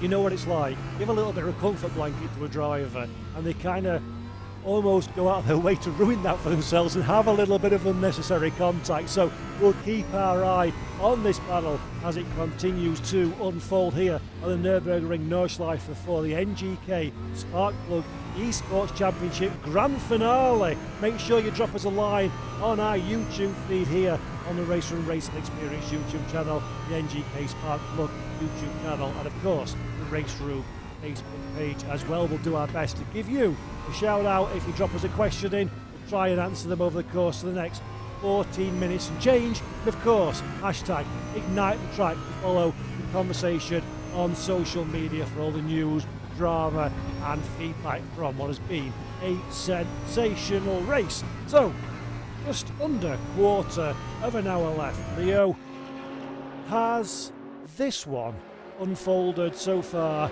as you expected it, as the resident RaceRoom expert? Is it unfolded as you anticipated, knowing what you do about these drivers and their respective experience? Yeah, I think so. In the end, really, the veteran guys, the experienced esports drivers, top 3, all of them, those were the 3 I would have picked for top 3 results, as Carton is right up the back of Kunze, but once again, holding back. I think we will find out last lap if he was holding back or not. I think by now it's too late to push for the lead now, so I guess Leonard's playing the long game here. And this is something I like to ask you. When will he start to attack? Maybe only will he attack only at the last lap, or maybe second to last? Strategy thing, I As think. we've seen last year with Attila, he attacked second to last lap because he knew he had the top speed advantage. So it's really, we can't tell right now because we don't have the information these guys have in that regard. But yeah, so it's really, in this case, you can see the top 5 are all really experienced drivers who've shown themselves in multiple competitions. Yuval is someone who's a bit newer to the competitions and the NAG, for example, but you also see that maybe with a bit more experience, a mistake like that wouldn't have happened. I mean, I'm sure he's super frustrated and super eager to make his mistake right in the next race, but he will learn from that and he will come back, I'm sure. Yeah, absolutely. And Carton now is as close as we've seen him at this part of the racetrack. The Audi trying desperately to fill the mirrors of the Mercedes ahead. What he really, really needs is for Kunze to make a mistake to give him an easy overtake. But Kunze's been around so long in the RaceRoom racing experience world. Mistakes don't come very often. Indeed. In fact, look how calm he is. Just a nice, easy day playing European Truck Simulator. We're not rushing. We're just having a nice, steady, drop my payload off somewhere in Europe. It's not racing around the green hell in a GT3 car. And that just goes to show how comfortable he is in his own performance, in his own car, in his own situation. And I fear it's going to take something very special indeed for Leonard Carton to find a way past. And he was going through the foxhole like he was driving on the autobahn. exactly, nice. And in fact, probably easier than the autobahn, the way he was looking behind the wheel. Just so serene, I think is a good way to put it. But This Unai and Döner are catching up to Nick, still fighting. what do you do? Going wide there, Nick. That's not the racing line you want to have for Adenauer Forst. Now it's really getting a bit chaotic up to Metzgersfeld here. Is this tyres starting to wear off now? Is this the car starting to fall away from the optimal balance? Do you That might think? actually be the case now. 50 minutes, like RaceRoom isn't that hard on tires, but with that distance we have here, it might actually be the case that you have some really recognizable differences in car balance, especially understeer-wise, which would also explain why he went wide into the left-hander and Adenauer Forst there. And it's easier, of course, being the chaser rather than the defender, isn't it? Because Always. you can watch what your rival's doing. And Andreas, question for you on that one. What would you rather be in this situation? The guy at the front defending or the attacker? This is exactly the question that I want to ask you. But I think I would be the guy who's fighting behind, so waiting and then finding the gap and then just overtaking. So for me, it's just like being behind and just checking and waiting for the right moment and then passing by. Yeah. Same question to you, Leo. What's your preference? I always prefer attacking. Like you can, especially maybe not on a Nordschleife, but on most track, you can also get creative with the overtaking. It's like you kind of see a pattern in the movements of your opponent. You can see, is he leaving a bit of a gap where he's braking? Maybe I can abuse that to launch an inside maneuver next lap or something. So I really like the part of observing and then trying my luck, getting the chance to go down the inside or outside. And as mentioned in the chat, people can't wait for the Nürburgring 24. I'm sure the winner of this race also won't be waiting for it because he will be going to it. VIP tickets. Zöner gets really nervous on the rear there. Yeah, VIP tickets, SX Lounge, 24 hours Nürburgring for the winner of this race, which is an incredible price. Something money can't buy. Yeah, and that's the key, isn't it? It is something that money can't buy. It's an experience that you will, as a race car fan, as a motor racing fan, it is something that you will remember the rest of your days. And we got a taste of that one with Attila, his video we saw in the build-up to the show. But it's really, I mean, Andreas, again, you were there as part of that video. Tell us a little bit about what a potential winner would be like to experience with that prize, if you can, please. So I need to say I was at the Nürburgrings also starting with, I was 18 years old camping there. So this is something that I have in mind, so driving with my own car there. But what you have to, the experience now is totally different. You were in the lounge, in the SX lounge. You get something to eat, something to drink.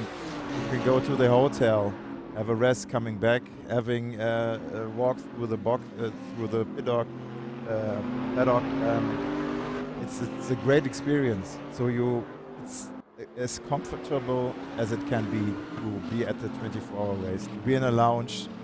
You have access to something to eat, something to drink. You can enjoy all the time. And yeah, as I said, having a rest, maybe 1 or 2 hours coming back, watching the race. And I always need to say, it's so nice if the race starts, if the sun is going down, and you see the brakes glowing, and what also to have a look at the track, what the people are creating there. Like campsites and fireworks, and the people, so many people are enjoying, and you see the petrol heads and racing fans over there.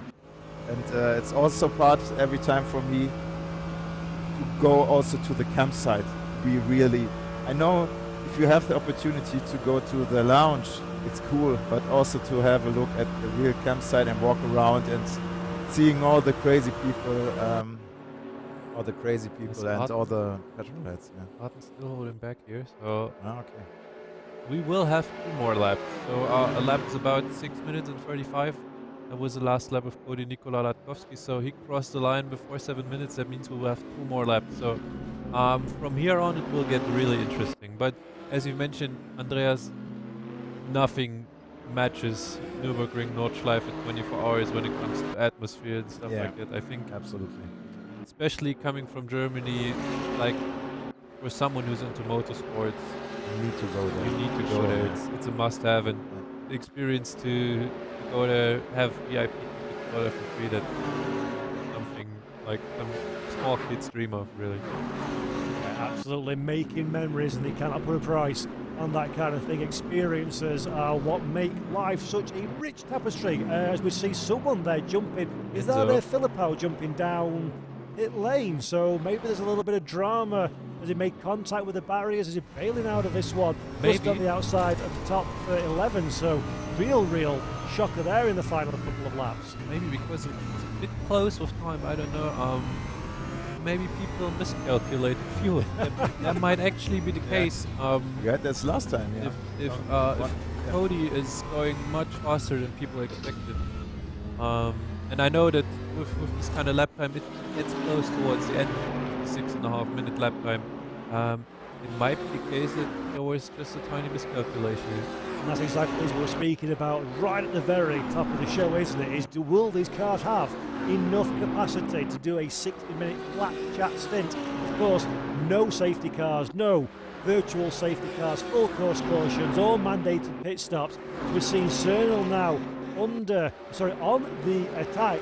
There we go, the Mercedes and the Audi, and Cernel drops down into 6th position. So that's Gunay moves himself up one, so a little bit of a mover and a shaker towards the final, the dying moments of this race. And Cernel will be getting himself back firmly in the slipstream, tries to stay with the Mercedes through these next few corners, but we've seen this, Leo, time and time again. That Audi just does not have quite the straight line speed of their rivals, and it's making life people like Nico Cernel just a little bit more difficult than it needs to be at this stage in the motor race. As we from one AMG and Audi to another one, just different colors this time around. Carton is still following Julian Kunze really closely, going through the Versailles part of the track as we head back to Zöhnel and Gunay. And yeah, it seems to be a bit of the theme of the evening that the Audi might be lacking a bit in terms of straight line speed. Maybe having a bit of the stronger sides at the start of the track, in this part especially. Fast corners, slow corners, maybe traction zones. Obviously, depending on what the guys tuned on their car, this top end speed might not be where it is for the Audi today. You surmised earlier in the race that Leonard Carton maybe will hold on to the final couple of laps to make his move. Well, ladies and gentlemen, boys and girls at home, we are at that final couple of lap stages here in the NGK SPARK PLUG Esports Championship Grand Finale. And can Leonard Carton in the green Audi that you see at the back of your shot do anything about the AMG Mercedes ahead?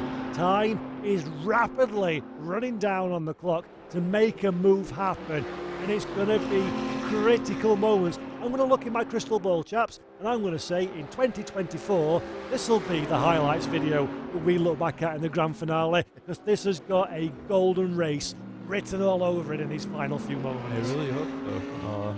But I'm sure both of them, as soon as they know it's go time, they will put in a show, I'm sure. It's going to be interesting this time around on the Döttinger. It's going to be interesting to see how Carton will play things out. If he will wait for next lap to get the overtake on the Döttinger, or if he will take position this lap and then try to defend next time around.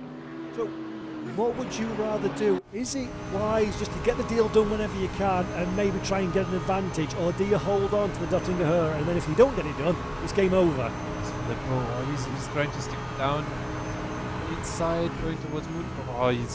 He was so close, barely with a piece of paper in between the both of them. And this is the car that we saw in pit lane not a lap ago, so Filippo's not lost as much time as I thought he would have done. So either that, could it even simply been a case of bit of oversteer, uh-oh, pit lane entry. I don't think so. Probably just 2 or 3 liters of fuel and he's good to go. Maybe just a tiny miscalculation that cost him basically drive-through here. But yeah, as we said earlier, it really depends if Carton how confident he is in his car setup. If he knows I got Kunze on top speed all day, he will go past next lap. It's really just a strategic decision for him to take, and we can't really communicate with him. We can't find out until we see what's happening. Yeah, very brave. Whatever the answer is at the end of this race in the next minute and 50 seconds per change, it'll be a brave move, whatever ends up being called by our top 2. By the way, into the final minutes, 10.5 seconds is the gap at the front of the field. So Lukowski is our race leader from Julian Kunze, just about from Leonard Carton in 2nd and 3rd position. Jorval Rosen having a quieter time of it now, 6.3 seconds to the good in 4th place ahead of Mikai Neg. In 6th position, Sine Gunye ahead of Nico Cernel in 7th place. Steph Kramer's in position 8. Just saw some great fighting into the Brinchin area by Filippo and Hoyt. Really going door to door there, which is not norm, which is not something you see every day. Going GT3s going in there side by side.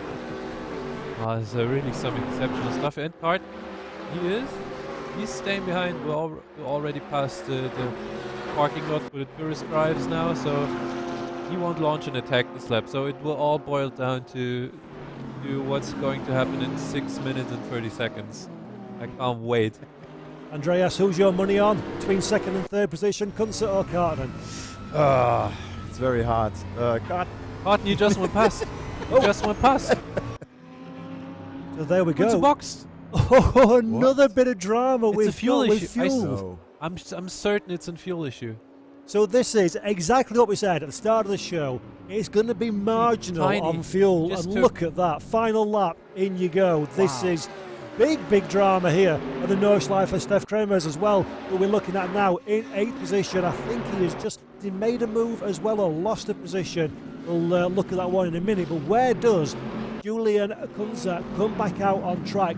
3rd place at this moment in time, according to my timing screen. So Rosen not close enough to take advantage. Yet more frustration that mistake has cost him. More people are coming into the pits. Nico Zernel's into the pits. So is it the Porsches or? No, Kunze is in the AMG, Zernel in the Audi. We saw another Audi early on. So I'm sure people just weren't expecting the pace to be this fast and just underfueled. I'm sure. I can't imagine another explanation, especially because Kunze just took a tiny stop, like 2 or 3 seconds, probably just 5 liters of fuel or something, and that shows how tiny the margin is. Nürburgring is the guy with the damage car, right? Yeah. Yeah, Colin, he's making his way up again.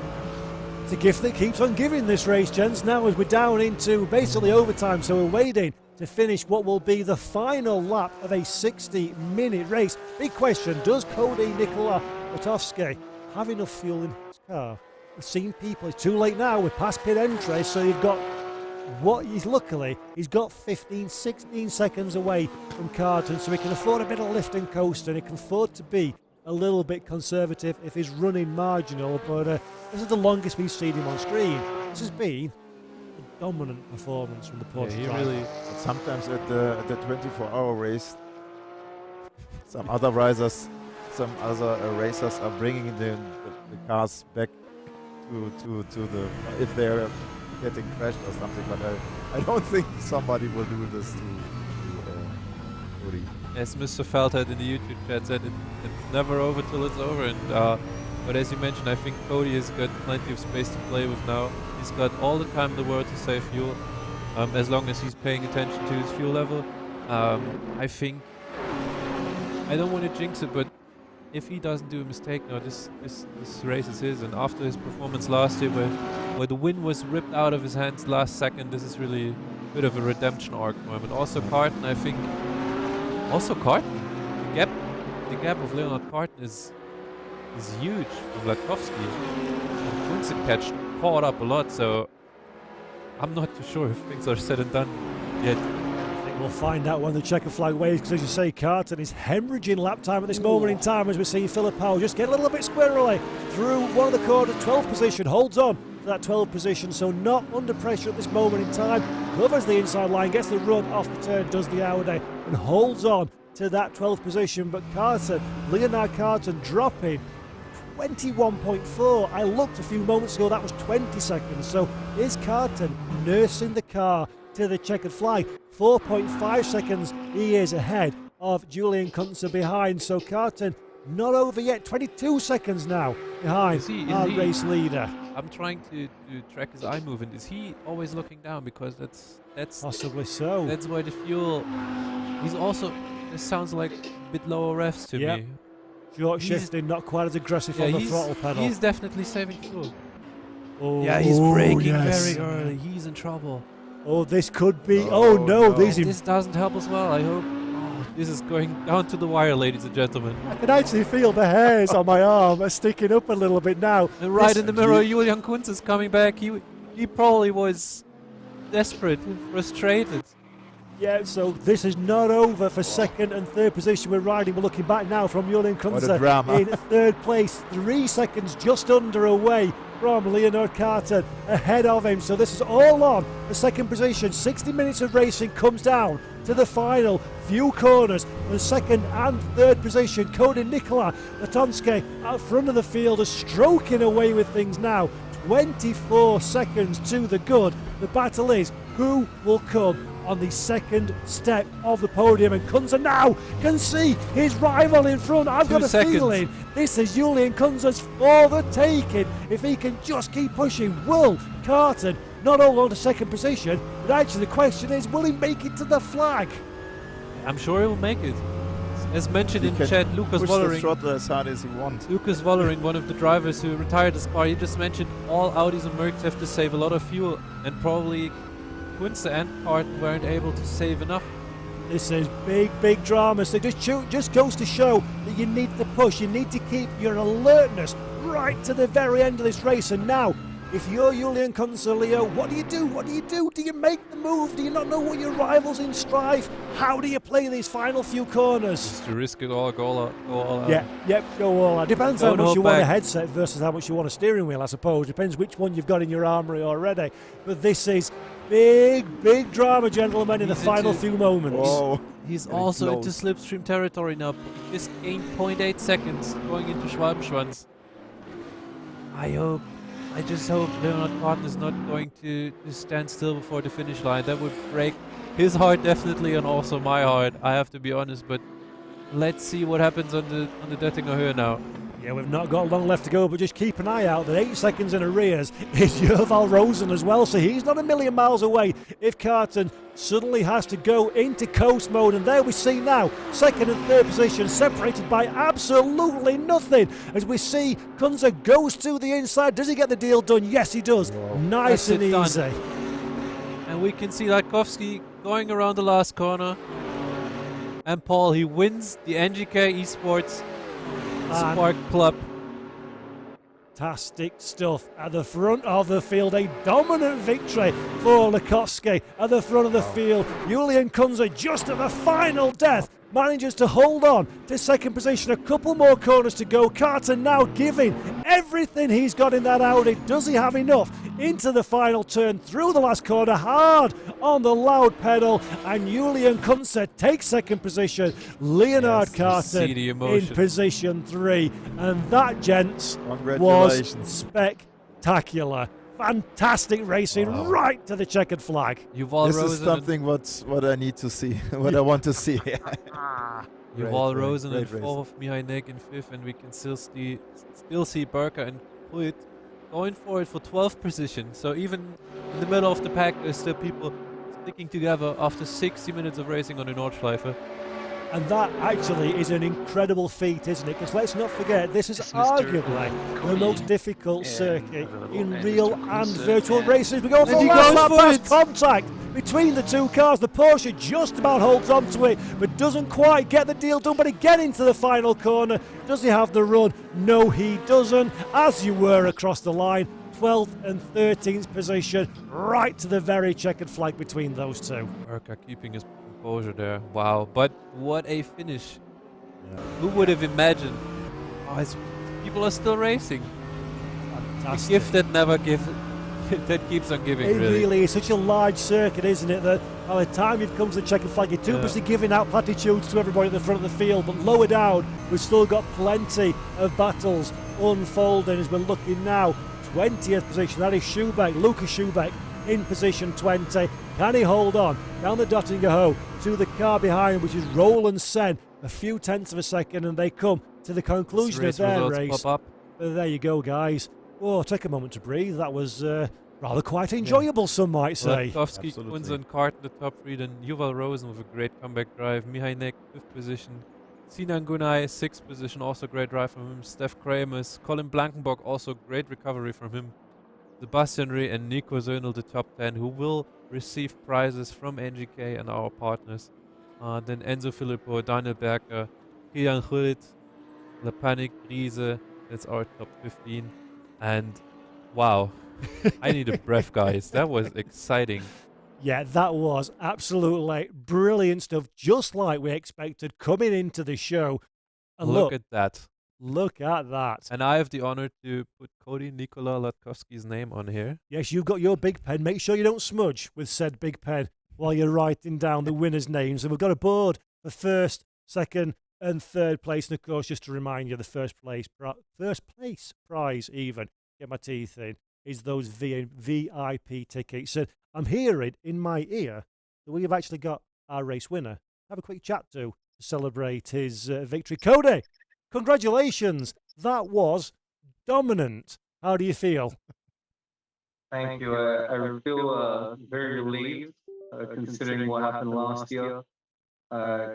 Came second by the smallest of margins, and now to come here this year Does it work? and really just put it all on the line, give it everything I got, and for it to just come back to me in spades. That was I'm very, very satisfied with the result today. Yeah, congratulations once again.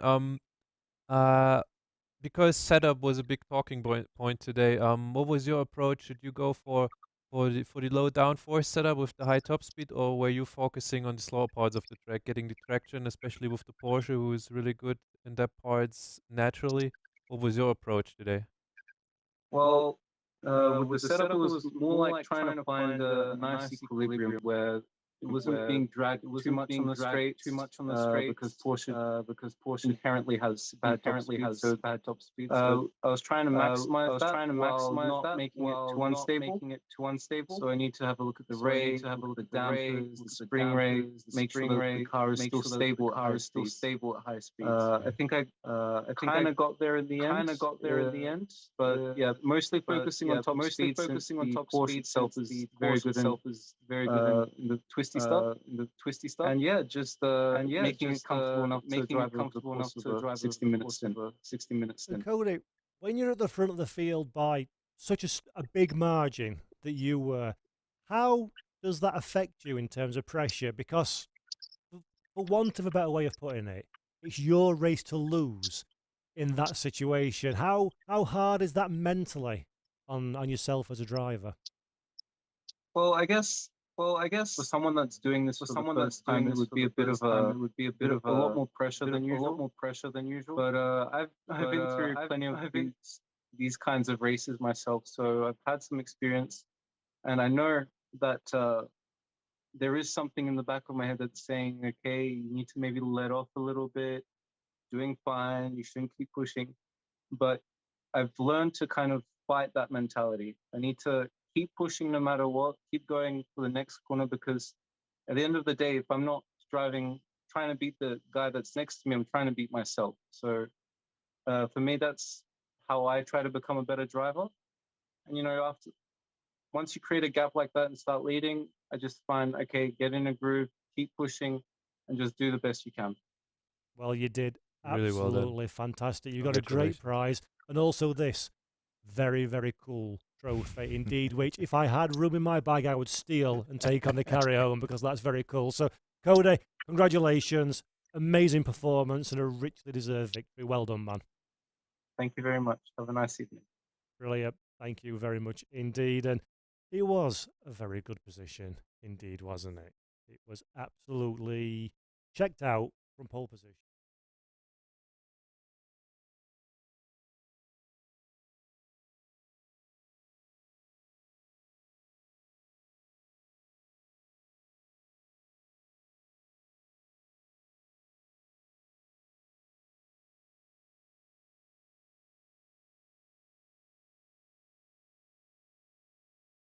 Which isn't too common in racing. It was really great to see that this different level of excitement kicked in really. And Andrea, as I can now, important stuff coming in. Second prize, a Fanatec Club Sport Formula wheel for Julian Kunze, who is ready in the interviews. Oh, he's ready already. So bring him on through then, please. And I would ask you, Paul. Julian, congratulations, sir. Great race. Massive drama at the end. Tell me about that one. Did it catch you by surprise that you needed the extra bit of fuel, or all part of the strategy? No, good evening. First of all, congrats to Nico. Amazing pace. Really, really good from him. Made the Porsche work. Yeah, last lap. It was part of the strategy. So I had two strategies. One is fuel saving and one is push as hard as I can and smash and dash in the end. Because the Mercedes is not going through with the full throttle strategy. So in the beginning, I was noticing that I was in slipstream with Leonard and could keep up the pace. I had fresh air in front of me, so I decided to use the second strategy and splash and dash in the end. It caught me by surprise that Leonard had to lift off in the last lap so much. I thought he would have been able to fuel save enough behind me in my slipstream. But yeah, so lucky for me, and strategy played out. Yeah, congratulations also from my side. Also having raced against you before, I know you're a super experienced driver on the platform. In the middle of the race, when it kind of was you and Leonard going head to head, just the two of you, did you think it was a bit of teamwork coming in there, or did you know Leonard wasn't going to attack because he wanted to work further forward, or what was going through your mind in that part of the race? I didn't know if Leonard is trying to attack or stay behind, but as he was the one lap behind me and just wasn't moving out of the slipstream, then it was confirmed. I thought that he wouldn't fight and head down and straight to the finish. That's what we like to hear. Thank you very much, Julian. Congratulations again. Have fun with the Fanatec wheel. Right, and another great performance, of course, and surrounding all the drama. But what have we got here? Last but not least, we have a JBL Quantum 1 headset for our third place finisher, which is Leonard Carton. Also getting one of these. Oh, of course. Let's have a look at the trophy. Get that one up on the screen as well. We got that down, so I don't know if the camera. There we go.